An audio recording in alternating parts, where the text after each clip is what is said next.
I want to clarify up front that this is a review for a revival episode, so if that's not your thing, you have been warned. That boy ain't right. Now, Hank, Bobby is not our little boy anymore. He is his own man. All right, then. That man ain't right. Hey folks, welcome to Squirrel Tactics. Don't hit like and subscribe if you haven't already. Check out the Patreon, History Channel, merch store, all the good stuff. Let's do this thing. Bobby Gets Grilled. The title is a reference to Bobby being a grill chef, but more so a reference to getting grilled for his choices by Hank, especially his choice to not use propane and instead use traditional Japanese white charcoal to cook with, while also being raked over the coals because he's trying to honor other cultures. The episode is very much about Hank accepting Bobby as his own person, as well as weighing the difference between cultural appropriation and cultural appreciation. A few interesting things about this episode. It's only the second in the series, the first being an officer and a gentle boy. That's enough, Hank's wife. If you got more feelings to express, get in the kitchen and put 'em in a bunt cake. To not feature Bill or Boomhauer in any way. This was also apparently the first episode with Toby Huss The strongest man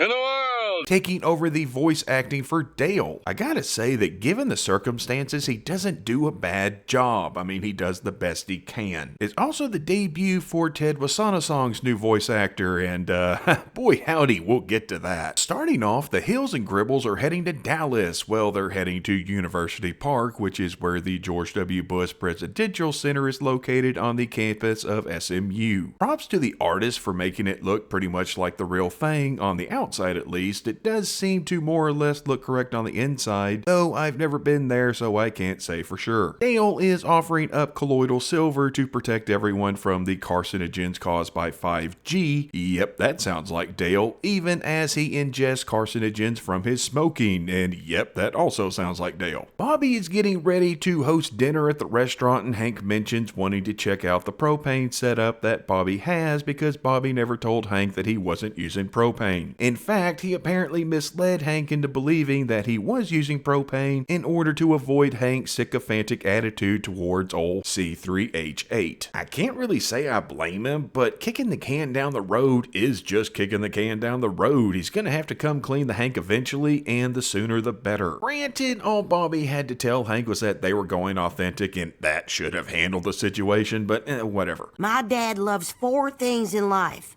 America, my mom, me, and propane. And when I was a kid, depending on the week, propane would be above me on the list. Keep in mind that in the episode before this, we got a different Loves of Hank list. It puts together my two loves, beer and propane. Well, that's after your first love, me. Uh-huh. What matters is that Bobby is worried because he knows that Hank ain't gonna be happy. When everybody shows up, Bobby shows them around and talks about everything being researched and authentic. I'm not quite sure about those axes there. Japanese call them ono, but those don't seem to be of any Japanese design that I've seen. Plus, battle axes weren't used very often in Japanese warfare. They're kind of known for their swords. Anywho, Hank cuts the pleasantries and wants to get right down to the propane. He's got a one-track mind. And Bobby finally admits that he uses traditional Japanese Binchiton charcoal rather than propane, causing everyone to freak out. I gotta be honest, a lot of times I see things from Hank's side and tend to agree with them, but I'm at a loss here. Hank's utter fixation on propane borders on religious fanaticism. He won't even listen to Bobby and just takes it as Bobby didn't use propane because propane is traditional and everything traditional is bad, keeping in mind that Bobby is doing what's traditional. Well, I guess every meal I've ever fed you, I did it wrong then. Dad, that's not what I'm saying. You don't have to. I get it. Anything traditional is bad. To me, this seems like an El Guapo moment. Forgive me, El Guapo. I know that I, Jefe, do not have your superior intellect and education.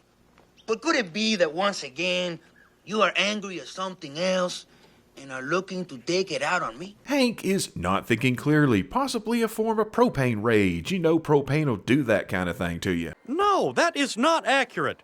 Those studies were all done on sick monkeys. And he's taken out unnecessary frustration on Bobby. Granted, I don't think I've ever cared for something as much as Hank cares for propane. Sorry, Cabot, I do love your cheese, but I ain't gonna get into it with somebody if they prefer Tillamook. Anywho, crap, sorry, I forgot. Boy, that cheese. Anywho, they head off to the museum and Bobby is left with a new issue, this one being that they're almost out of cooking fuel, more specifically Binchotan charcoal. For those unaware, Binchotan is a traditional Japanese white charcoal made from oak and primarily comes from the Wakayama Prefecture. Its usage dates back to the Jinroku era of the Edo period, so sometime in the late 1600s or early 1700s. It's really high quality charcoal, typically burns for 4 to 6 hours, and can be put out and reused. Don't really get how Bobby would let them run so low on their cooking fuel, but yeah, okay. And it doesn't help that their supplier went out of business, so they have to try to get it from a new supplier that their old supplier recommended. Problem is, it doesn't go particularly well. I was thinking, can we start with a weekly order of, say, 10 22-pound bags, maybe a mix of 2/3 Kirimaru and 1/3 Kawari? No. By the way, while working on the script, I decided to check and see how difficult it is to find Binchotan charcoal in Dallas, and yeah, it ain't difficult at all. Keep in mind that this is the Dallas-Fort Worth Metroplex, also known as DFW or simply Dallas. And it has a rather large population, as in if it was a state on its own, it would be the 14th most populous state in the Union. You could find pretty much anything in Dallas that you can find in any major American city, and that includes authentic Binchotan charcoal. Or hey, you can always get it overnighted from Amazon. Props as well to the writers for the details here. The mixture that Bobby orders, or tries to order, is 2/3 Kirimaru and 1/3 Kawari, which is a real blend, and if you're wondering, Kirimaru is the longer burning, and Kawari is more or less like kindling that helps catch the other and keep it burning. I also want to point out that 213 is an area code that covers part of Los Angeles. They probably meant 214, which is the area code for Dallas. And in case anybody's wondering, 212 is Manhattan, 213 is Los Angeles, 214 is Dallas, 215 is Philadelphia, and 216 is Cleveland. The reason Bobby gets shut down quicker than a liquor store on Sunday is because he's not Japanese, and how dare anyone who isn't Japanese be the head chef at a Japanese restaurant, thus beginning Bobby's journey to try and get some cooking fuel, even though the fact that he's willing to jump through so many hoops should prove how much he cares about the culture that he's representing. We'll get back to that because we've got the Hills and Gribbles at the George W. Bush Presidential Center, where they're taking a tour led by a guide voiced by Jack McBrayer. I first started working here, an 8-year-old Shirley Temple taught me how to roll a cigarette. We're shown items on display like the ball that President Bush threw out as the first pitch before Game 3 of the 2001 World Series. It was the Yankees versus Diamondbacks, in case you're wondering.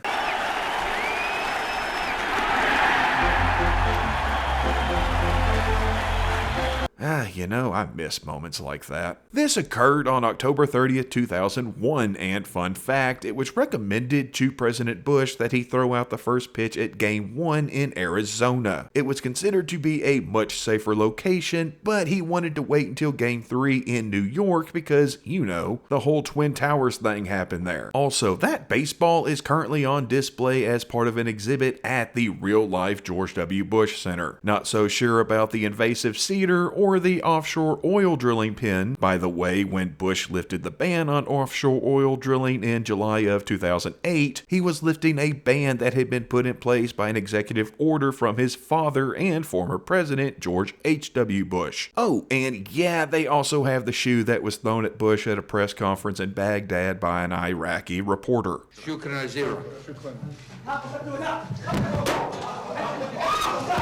You missed me, bitch. Hank is loving all the history, but pretty much everybody else is bored and not that interested. However, they are interested when Dale starts spouting conspiracy theories, which Hank is none too pleased about. This is why I didn't want Dale to come. Well, Hank, I could not just ask Nancy. I disagree.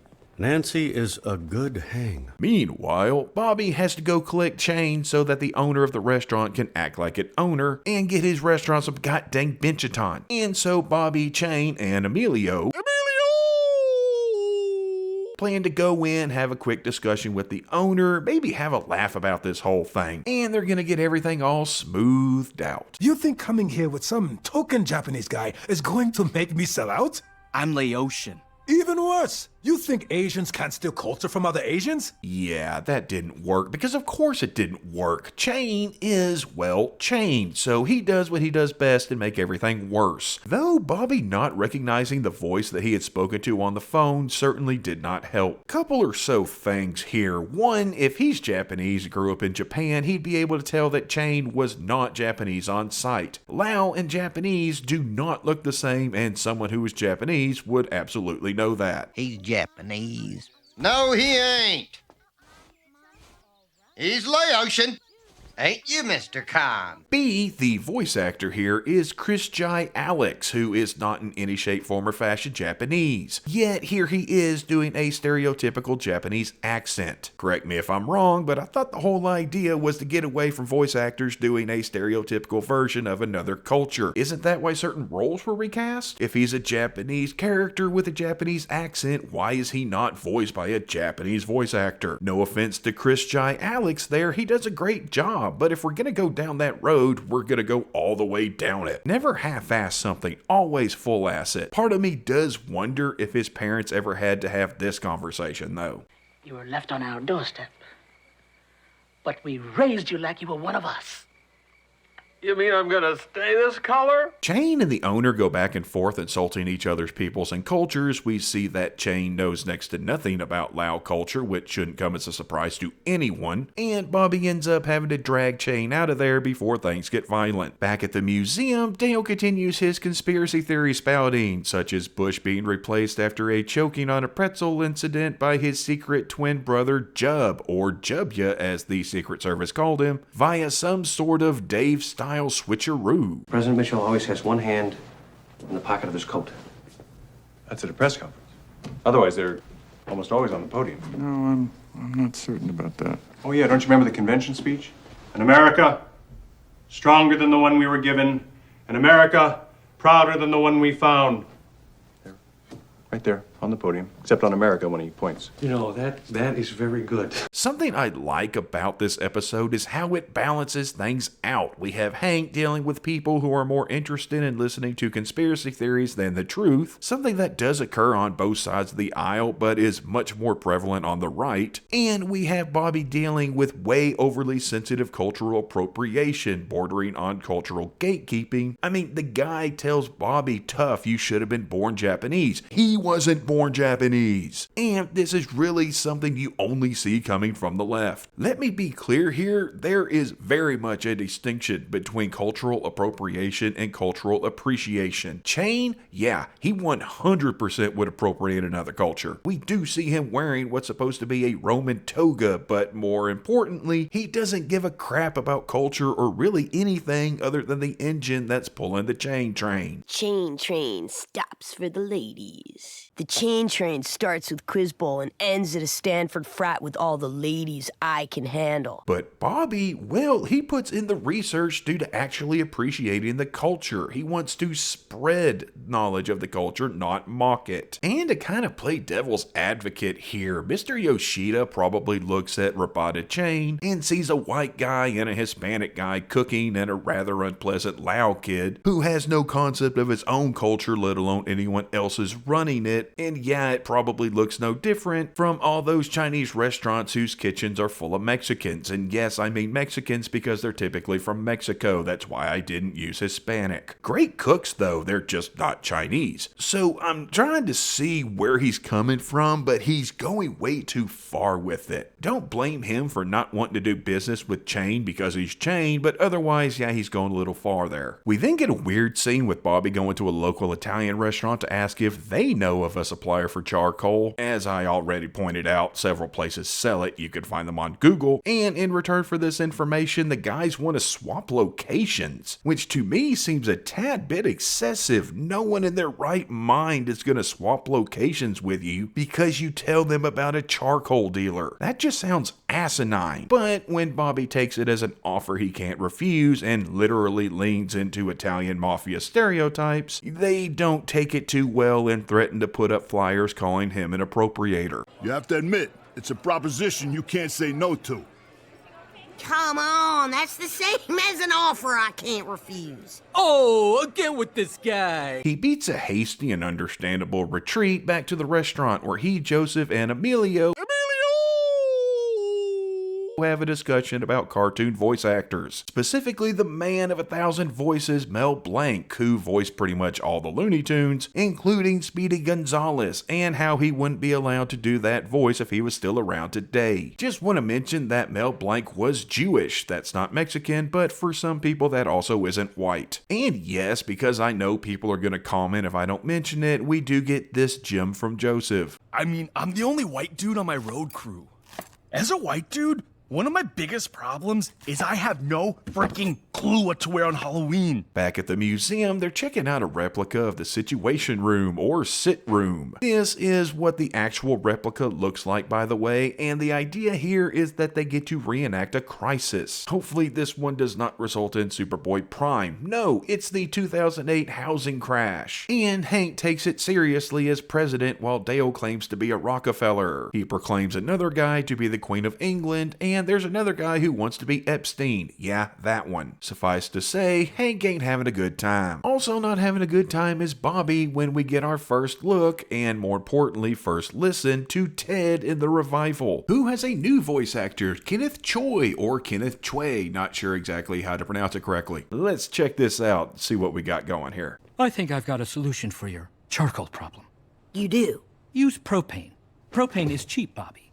If you lose money, Shane might give up on business school and go back to being a DJ. So it's propane. Holy Jesus. What is that? What the fuck is that? I am not on board with what they did to my boy Ted here. He sounds nothing like the iconic voice that he had on the original run when he was voiced by Toby Huss. We tried to disappear from the face of the earth by holding up at our beach house. It's on an island. They still found us. They have motorboats, Peggy. Motorboats? However, Toby Huss was replaced in the revival by Kenneth Choi, or Kenneth Choi, who I'm a fan of, by the way. I like his work, but I don't agree with his casting here. Toby Huss was replaced because he was voicing a Lau character, and Toby Huss is not Lau. So they went out and hired a new voice actor who was also not Lau. He's American, but of Korean descent, but the last time I checked, Korea and Laos had totally different cultures, languages, ethnic groups. You know, pretty much everything. Hiring a Korean to voice a Lao character is like hiring someone from Saudi Arabia. I mean, they're both Asian, right? I don't know. To me, it actually comes off as more racist to say all yellow people are the same. Hell, they covered this in the show.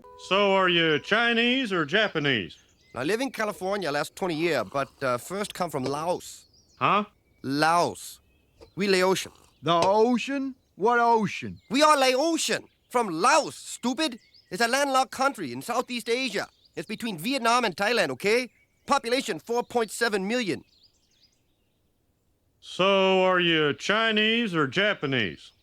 Why didn't they hire a Lao voice actor? Why didn't they at least try to recreate Ted's voice? And don't worry, I have a whole nother rant to go on when we get to Khan's voice change. Super.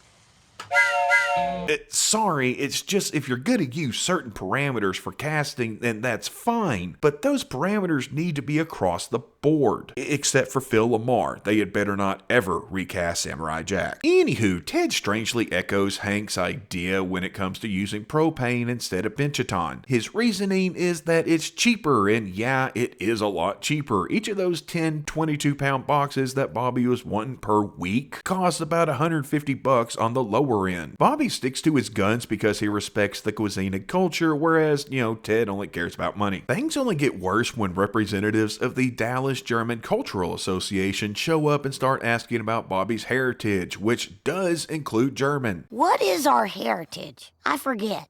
Well, let's see. We're English and Irish, and I think your great-grandfather was German. Stop. Just stop. But when a group of Germans start asking about your ethnic identity and using phrases such as racially pure... Obviously, it would be best if you were racially pure.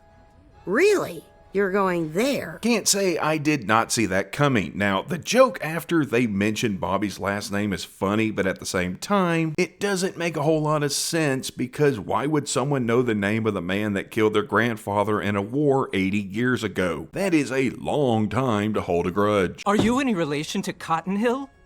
I'm his grandson. He machine gunned my grandfather. So he was one of the 50 men? They're worried about his food being authentic while also fused with another culture's cuisine. Germans have a long history of not being fans of things that cause impurity. Wow, there really is no good way to spin that. Yeah, so they say they're gonna try his food and make a threat before leaving. Hank, meanwhile, is dealing with a band of morons in a fake situation room. Dale's still suffering from oral idiocy diarrhea as he claims that Fannie Mae and Freddie Mac were actually people and not banking institutions. When Hank gets sick of it and tries to put a stop to all the harebrained conspiracy talk, well, he gets to find out what Bush felt like. I mean, he is role-playing as President Bush, though I have to say that Hank's shoe-dodging skills aren't quite presidential level. He's not Rockefeller, and you're not the Queen of England. Nobody turns their back on the Queen. What the... History does repeat itself. Hank says to hell with this, and they leave, heading to the restaurant where Bobby is having a discussion with Emilio.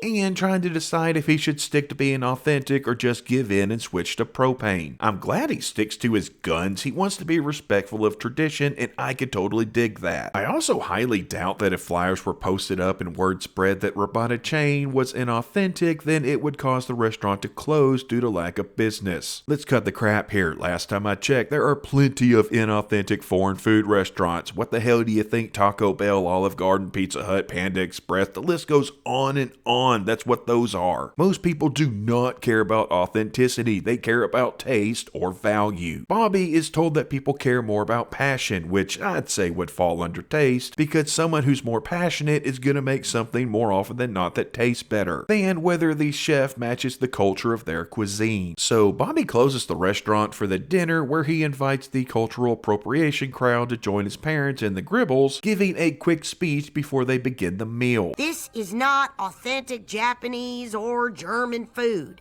It's authentic Bobby food. He then serves them yuzu wurst stuffed with rice and pickled daikon. What the hell does that mean? Well, first it means Bobby made his own sausage, so good job there. I wonder what he used as casing, but as far as what the rest of it means, let's go in order. Yuzu is a citrus fruit often used in Japanese cuisine. Apparently its taste is somewhere between a grapefruit and a mandarin orange. Wurst is the German word for sausage. Rice is rice. That shouldn't need an explanation. I like rice. Rice is great when you're hungry and you want 2,000 of something. Daikon, which is not to be confused with Dylon, the 5 greatest rappers of all time. Who are the 5 best rappers of all time?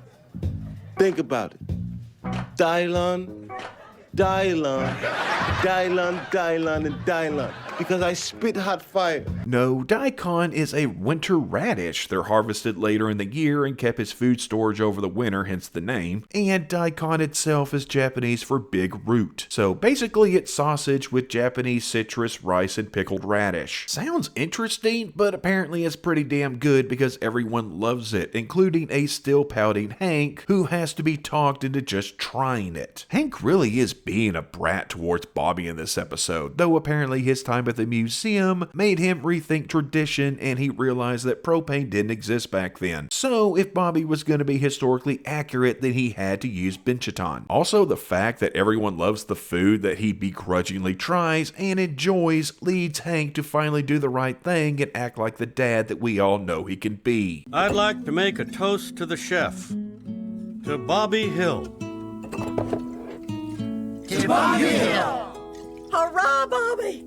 And we end with everyone enjoying the meal, Bobby's food being accepted by the community, father and son coming together over the son's accomplishments, plus Peggy embarrassing Bobby by mentioning things that he made as a child. Something I noticed, by the way, is that Revival Peggy sure does drink a lot more than pre-Revival Peggy. I'm not knocking it, I'm just pointing it out. So, Bobby gets grilled. I gotta be honest, when I first watched the new season, this was one of my favorite episodes of the Revival. However, upon multiple rewatches, I don't enjoy it nearly as much. I think I've used the term album track as a descriptor for episode quality before, and I'm gonna use it here again. It's not a bad episode by any means, but it's also just not that great, and it doesn't really stand out. The jokes were good, but I can't think of any that really made me laugh. It's entertaining, we get some nice bonding between Hank and Bobby, even though Hank spends much of the episode pouting like a baby. I don't have a whole lot to say about this episode that I haven't already covered. They touched on almost delusional levels of cultural gatekeeping, as well as showing the public's incredibly sad tendency to prefer a well-told lie over objective reality. I'm also guessing they intentionally had the discussion about voice actors changing due to the times changing, because the show knows a little something about that. If I had to rate it, I'd give it a high 6, low 7, somewhere in there. But you know, hey, if nothing else, we got this from Emilio because that man is so underrated. What's wrong, Chef Bobby? You look even paler than usual, like scared mayonnaise. Thanks for watching, folks. We'll see y'all next time. In my day, the principal was the meanest sumbitch God ever put on one leg. He'd lean on a desk with both hands and swing his leg at you. Then when you were standing there shocked that a one-legged man had kicked you, he'd bite you. Oops. Well, how you like that? Must have over-reminisced and brought up my pain water.